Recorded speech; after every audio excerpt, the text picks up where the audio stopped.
Locate enemy. Position 45,897.93. Profile. Creating access to the database. Profile calculated. Two victims nearby. Permission to attack. Permission to shoot. Waiting for confirmation. Access allowed. Mission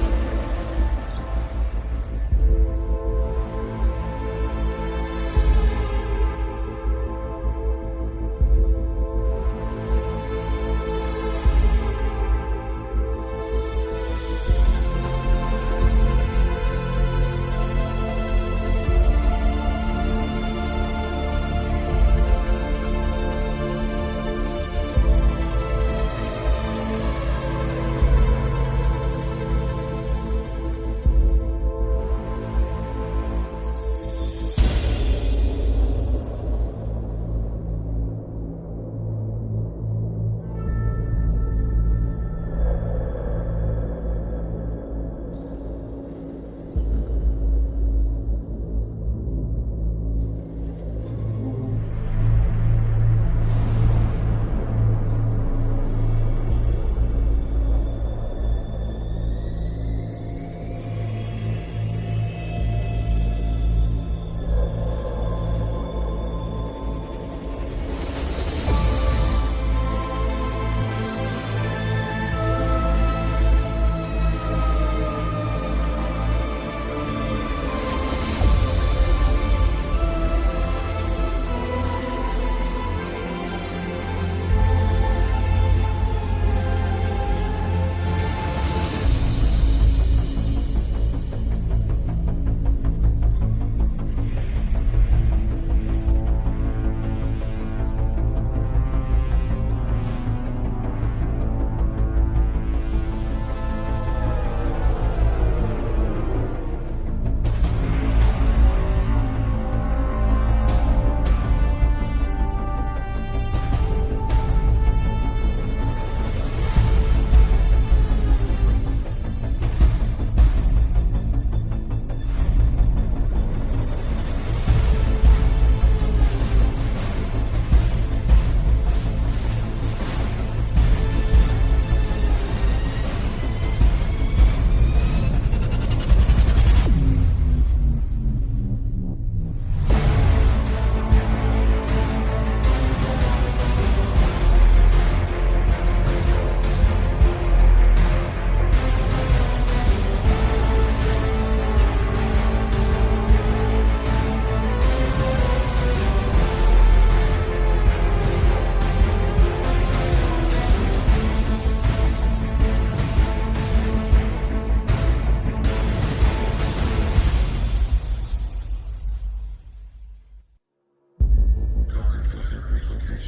Locate enemy. Position 45,897.93.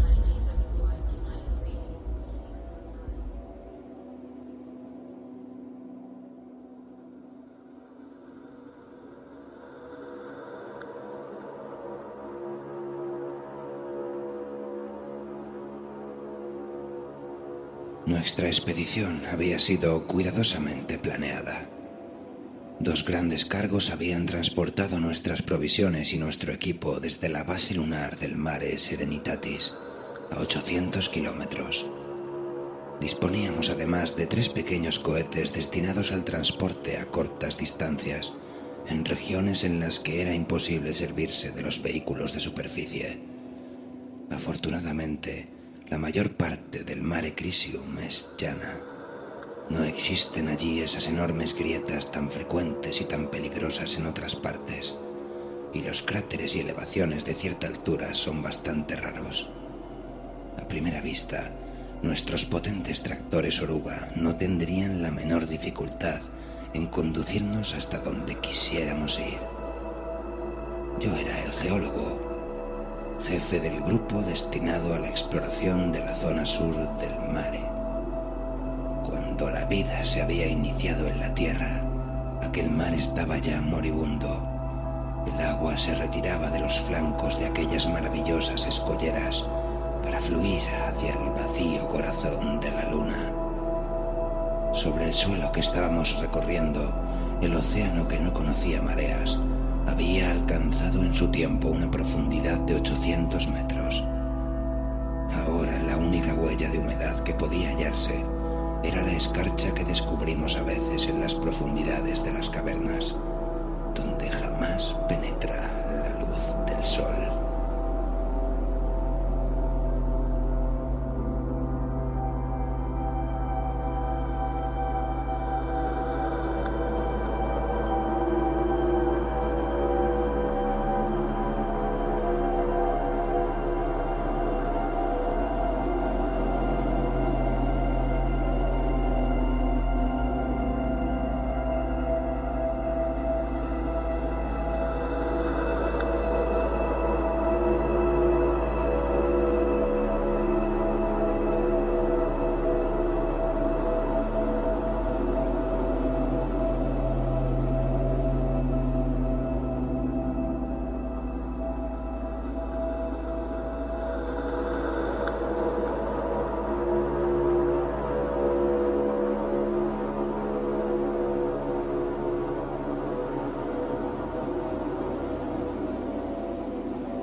Habíamos comenzado nuestro viaje al despuntar el alba lunar y nos quedaba aún casi una semana de tiempo terrestre antes de que la noche cayera de nuevo. Descendíamos de nuestros vehículos 5 o 6 veces al día, vestidos con nuestros trajes espaciales. Nos dedicábamos a la búsqueda de minerales interesantes o plantábamos señales indicadoras para guiar a futuros viajeros. Era una rutina monótona y carente de excitación. Podíamos vivir confortablemente al menos durante un mes en el interior de nuestros tractores presurizados, y si nos ocurría algún percance, siempre nos quedaba la radio para pedir ayuda, tras lo cual no teníamos otra cosa que hacer más que aguardar la llegada de la nave que acudiría a rescatarnos.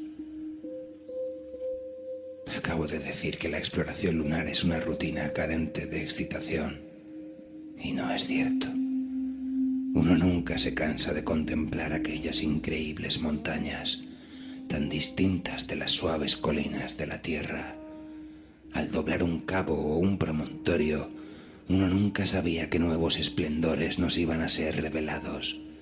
Toda la parte meridional del Mare Crisium es un vasto delta, donde hace mucho tiempo algunos ríos desembocaban en el océano, quizás alimentados por las torrenciales lluvias que habían erosionado las montañas durante el corto periodo de la era volcánica, cuando la luna aún era joven.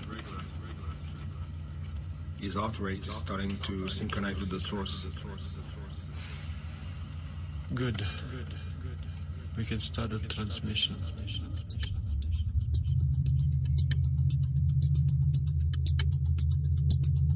We can start a transmission.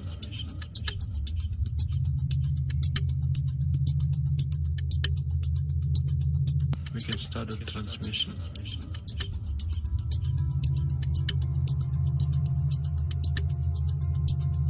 We can start a transmission.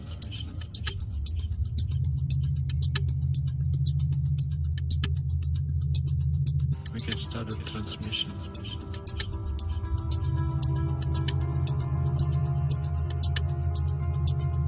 We can start a transmission.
Aquellos antiguos valles era una tentación, un desafío a trepar hasta las desconocidas mesetas que había más allá.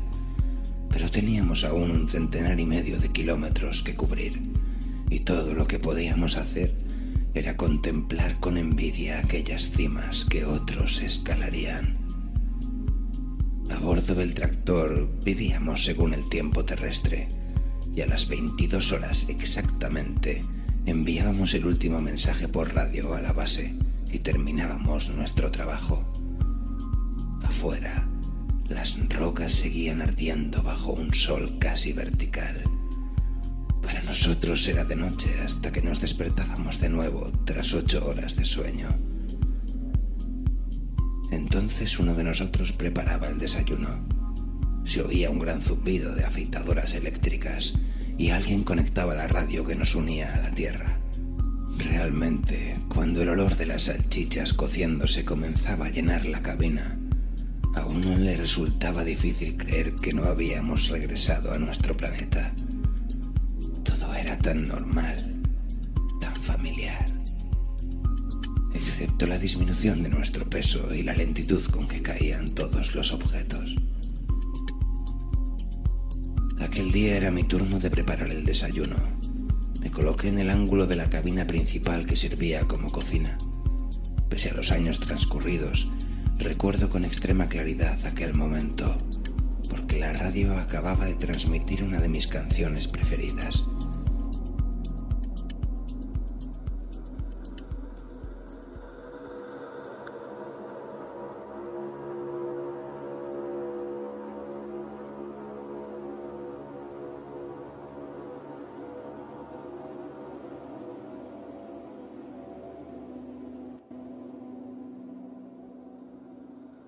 Mientras esperaba que las salchichas se cocieran en la sartén, Dejé que mi mirada vagase sobre las montañosas paredes que cercaban el horizonte por la parte sur, prolongándose hasta perderse de vista por el este y por el oeste. Parecían no estar a más de 3 kilómetros del tractor, pero yo sabía que la más próxima estaba a 30 kilómetros. Las imágenes no pierden nitidez con la distancia.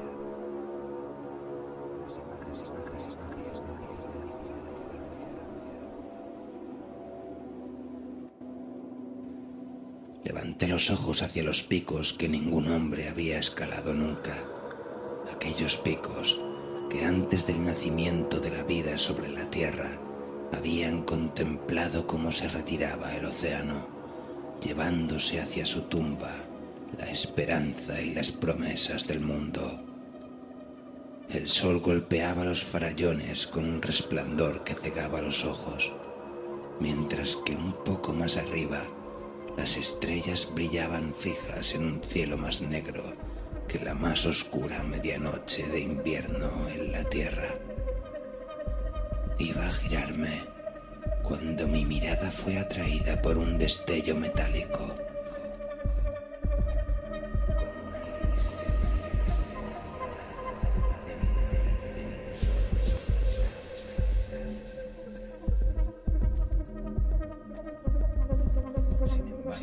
Sentía la curiosidad de saber qué tipo de roca podía brillar allá arriba con tanta intensidad.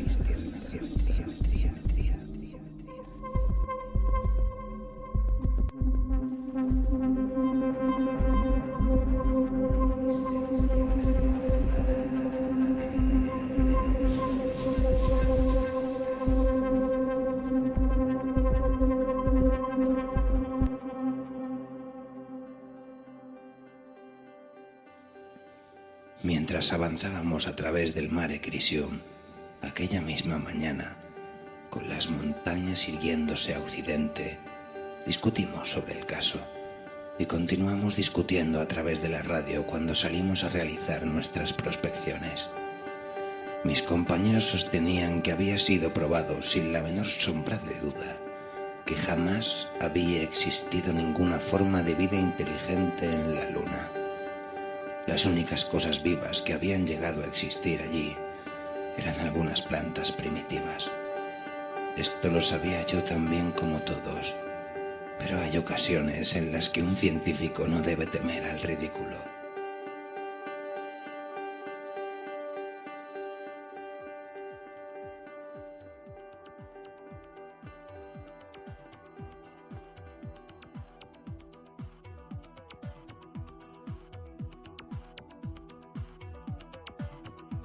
Esta montaña se llamará seguramente la locura de Wilson.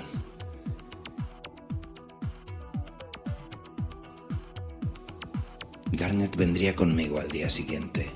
Era un buen escalador y había participado conmigo en otras expediciones semejantes.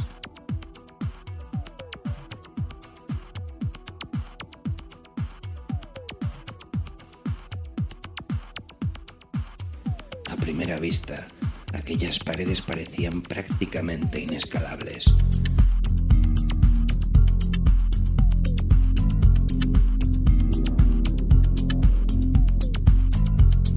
El auténtico peligro del alpinismo lunar reside en el exceso de confianza.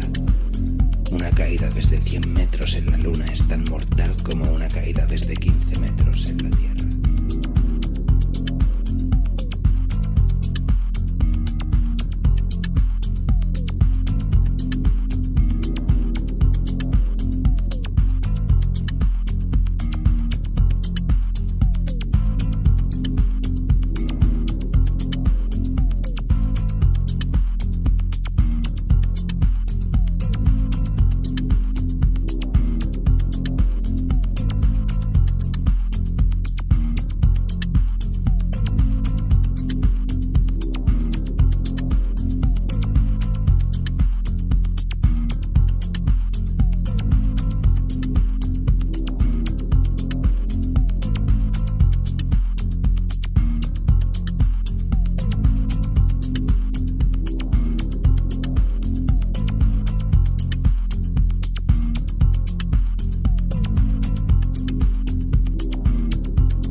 Hicimos nuestro primer alto en una cornisa a unos 1500 metros de la llanura.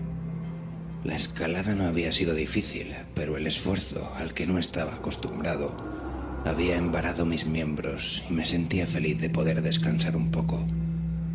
Visto desde allí, el tractor parecía un minúsculo insecto metálico al pie de la pared. Por radio comunicamos nuestro avance al conductor antes de proseguir la escalada. Dentro de nuestros trajes la temperatura era agradablemente fresca, puesto que el sistema de refrigeración anulaba los efectos del ardiente sol y eliminaba al exterior los desechos de nuestra transpiración. Hablábamos raramente, salvo que debiéramos intercambiar instrucciones o discutir acerca del mejor camino a seguir. No sabía lo que estaría pensando Garnet. Seguramente que era la empresa más absurda en la que se había embarcado. Yo no podía dejar de darle la razón, al menos en parte, pero el placer de la escalada, la seguridad de que nunca ningún hombre había llegado antes hasta allí y la exaltante visión del paisaje eran para mí una recompensa suficiente. No recuerdo haber experimentado ninguna excitación especial al hallarnos ante la pared rocosa que había examinado a través del telescopio el día anterior. Se extendía hasta una veintena de metros por encima de nosotros, y allí, en aquella explanada, se hallaba el objeto que me había atraído a través de toda aquella extensión desértica. Casi con toda seguridad no era más que un bloque de roca nacido en alguna época pasada, a consecuencia del impacto de un meteorito, con los planos de estratificación pulidos y brillantes aún en la inmovilidad eterna e inmutable. La roca no tenía apoyos, de modo que tuvimos que usar el garfio. Mis cansados brazos parecieron recuperar una nueva fuerza cuando lancé el anda de 3 puntas, haciéndola girar sobre mi cabeza. La primera vez falló su presa y cayó lentamente cuando tironeamos de ella para comprobar su solidez. Al tercer intento, las púas se sujetaron sólidamente y ni siquiera el peso combinado de nuestros 2 cuerpos consiguió moverla. Garnet me lanzó una ansiosa mirada. Hubiera podido decirle que deseaba subir yo primero, pero me limité a sonreír a través del cristal del casco y agité la cabeza. Luego, lentamente, sin prisas, inicié el último tramo de la ascensión. Aún enfundado en el traje espacial, pesaba tan solo 20 kilos, por lo que subí a pulso sin enroscar la cuerda entre mis piernas ni ayudarme con los pies contra la pared. Cuando alcancé el borde, me detuve un instante para saludar con la mano a mi compañero. Luego di el último tirón. Me hice de pie sobre la plataforma y contemplé lo que había ante mí. Hasta aquel momento estaba casi convencido de que no iba a descubrir nada extraño o insólito allí. Casi, pero no completamente. Y era esa torturante duda la que me había empujado a subir. Bueno, la duda había sido disipada, pero la tortura apenas acababa de empezar. Me encontraba en una explanada de unos 30 metros de profundidad. En alguna ocasión había sido lisa, demasiado lisa para ser natural, pero los impactos de los meteoritos habían mordido y cribado su superficie a través de incontables eones, y había sido nivelada para poder sostener una estructura translúcida, burdamente piramidal, de 2 veces la altura de un hombre, encajada en la roca como una gigantesca gema facetada. Probablemente no experimenté ninguna sensación durante los primeros segundos. Luego, inexplicablemente, sentí una extraña alegría, porque yo amaba a la luna, y ahora sabía que el musgo que trepaba en Aristarco y Eratóstenes no era la única forma de vida que había producido cuando era joven. Los antiguos y desacreditados sueños de los primeros exploradores eran ciertos, Después de todo, había existido una civilización lunar y yo había sido el primero en descubrirla.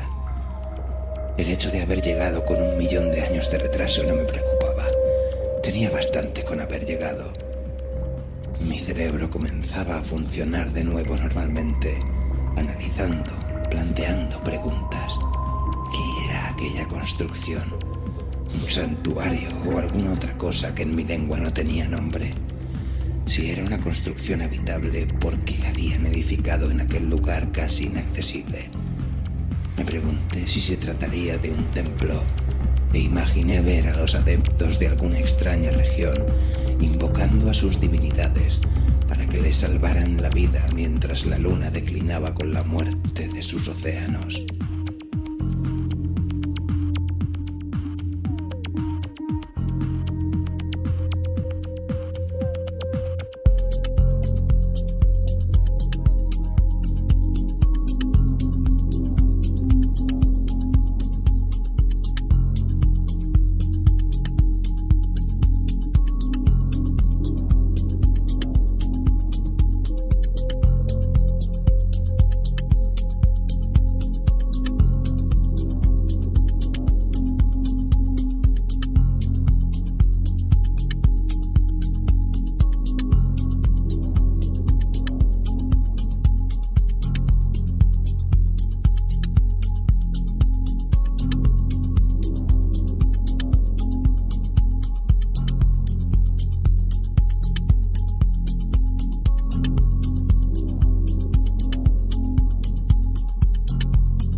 Avancé unos pasos para examinar más de cerca el objeto, pero la cautela me impidió acercarme demasiado. Entendía un poco de arqueología e intenté establecer el nivel de la civilización que había aplanado aquella montaña y erigido aquellas superficies resplandecientes. Por un momento pensé que los egipcios hubieran estado en condiciones de erigir una construcción como aquella, siempre que sus operarios dispusieran del extraño material que aquellos arquitectos aún más antiguos habían utilizado. Debido a que el objeto era relativamente pequeño, no se me ocurrió pensar que probablemente estaba examinando el producto de una raza más avanzada que la nuestra. La idea de que en la Luna hubieran existido seres inteligentes era ya bastante difícil de asimilar, y mi orgullo se negaba a dar el último y más humillante paso. Luego observé algo que hizo que los cabellos se me erizaran en la nuca. Algo tan trivial e inocuo que quizá cualquier otro no lo hubiera visto. Ya he dicho que la explanada había sido torturada por la caída de los meteoritos, de tal modo que estaba recubierta de una espesa capa de polvo cósmico. Ese polvo que se extiende como un manto por la superficie de todos los mundos en los que no existen vientos que puedan turbarlo. Sin embargo, tanto el polvo como las señales dejadas por los meteoritos terminaban bruscamente en el borde de un amplio círculo, en el centro del cual se hallaba la pirámide, como si un muro invisible la protegiera de las inclemencias del tiempo y del lento pero incesante bombardeo del espacio. Sentí que alguien estaba gritando en mis auriculares y finalmente me di cuenta de que Garnet me estaba llamando desde hacía rato. Avancé con paso vacilante hacia el borde de la explanada y le hice señas para que subiera, porque no me sentía muy seguro de ser capaz de hablar. Luego me giré de nuevo hacia el círculo en el polvo. Me incliné y tomé un fragmento de roca y lo lancé sin excesiva fuerza hacia el brillante enigma. Si la piedra hubiera desaparecido al chocar contra aquella invisible barrera, no me hubiera sorprendido, pero se limitó a caer al suelo, como si hubiera chocado contra una superficie curva. Ahora sabía que el objeto que tenía ante mí no podía ser comparado con ninguna obra de mis antepasados. No era una construcción, sino una máquina que se protegía a sí misma a través de unas fuerzas que habían desafiado la eternidad. Aquellas fuerzas, cualesquiera que fuesen, seguían funcionando aún, y quizás yo me había acercado demasiado a ellas. Pensé en todas las radiaciones que el hombre había capturado y dominado en el transcurso del último siglo. Por lo que sabía, podía hallarme incluso condenado para siempre, como si hubiera penetrado en la atmósfera silenciosa y letal de una pila atómica no aislada. Recuerdo que me giré hacia Garnet, que se había reunido conmigo y permanecía inmóvil a mi lado.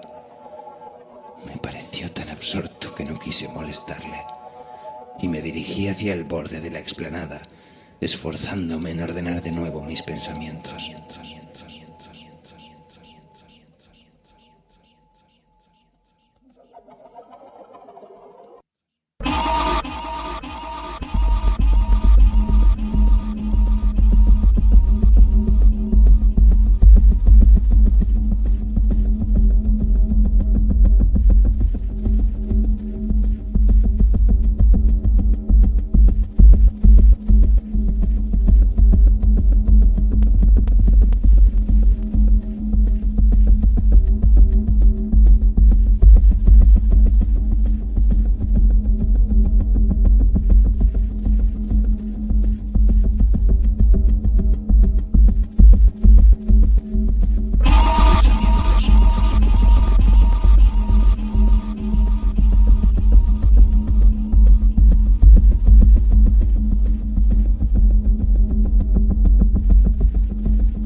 Delante de mí se extendía el Mare Crisium, extraño y fascinante para casi toda la humanidad, pero conocido y tranquilizador para mí.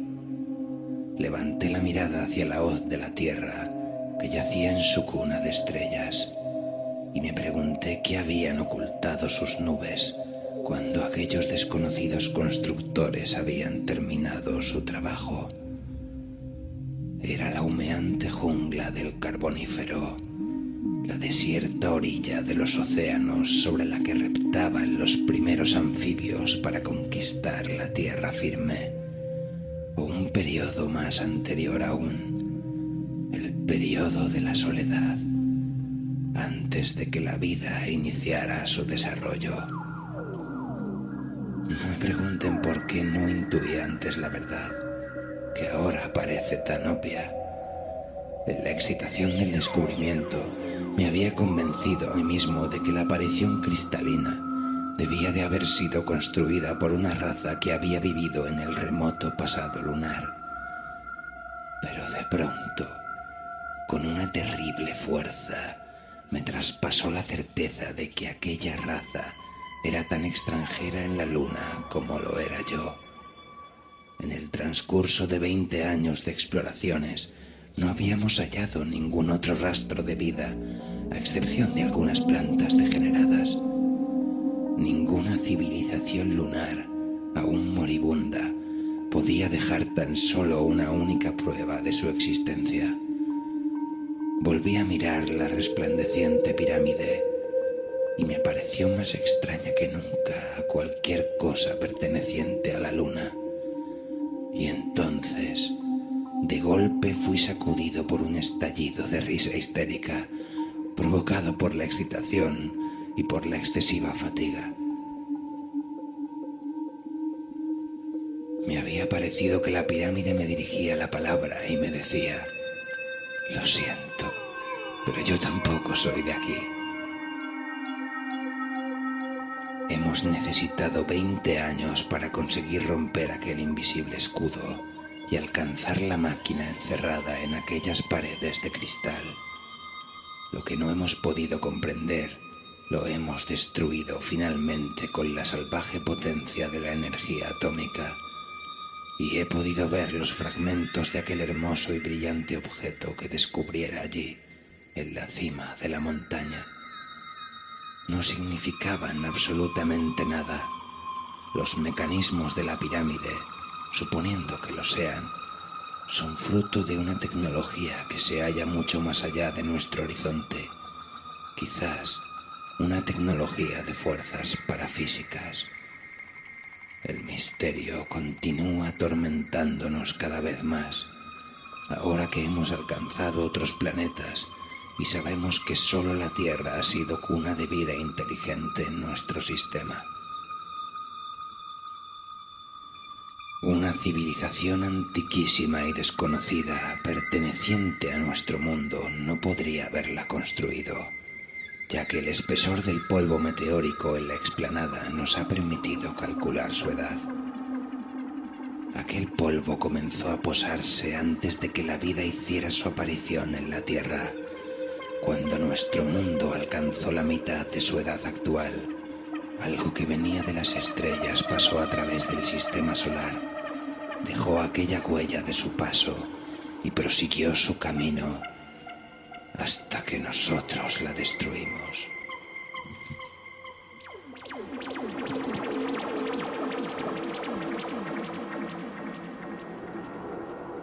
Hasta que nosotros la destruimos.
destruimos, aquella máquina había cumplido su cometido y empiezo a intuir cuál era. Alrededor de 100.000 millones de estrellas giran en el círculo de la Vía Láctea y hace mucho tiempo otras razas de mundos pertenecientes a otros soles deben de haber alcanzado y superado el estadio en el que ahora nos hallamos nosotros. Piensen en una civilización muy lejana en el tiempo, cuando la creación era aún tibia, dueña de un universo tan joven que la vida había surgido tan solo en una infinitésima parte de mundos. La soledad de aquel mundo es algo imposible de imaginar. La soledad de los dioses que miran a través del infinito y no hallan a nadie con quien compartir sus pensamientos. Deben de haber explorado las galaxias como nosotros exploramos los mundos. Por todos lados había mundos, pero estaban vacíos, o a lo sumo poblados de cosas que se arrastraban y eran incapaces de pensar. Así debía de ser nuestra Tierra, con el humo de los volcanes ofuscando aún el cielo, cuando la primera nave de los pueblos del alba surgió de los abismos más allá de Plutón.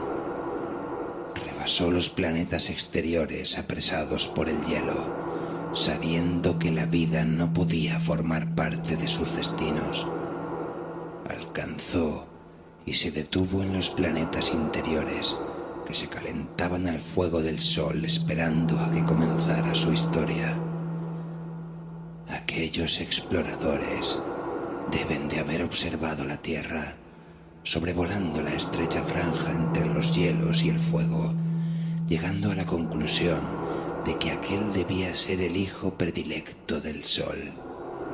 Allí, en un remoto futuro, surgiría la inteligencia, pero ante ellos quedaban aún innumerables estrellas y nunca regresarían por aquel mismo camino.